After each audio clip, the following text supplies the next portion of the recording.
Eu ouvi o pessoal que presenciou falando que ele saiu logo depois de você secretária.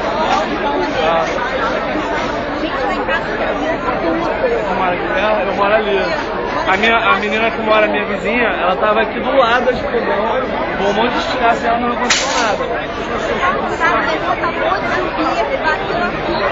Explodiu. Não, se você mora aqui há muito tempo, você vai lembrar que há uns 6 meses atrás, mas teve outro explosão aqui num bueiro, que o bueiro subiu pra caramba. Não. Não, mas aquilo não foi aqui não.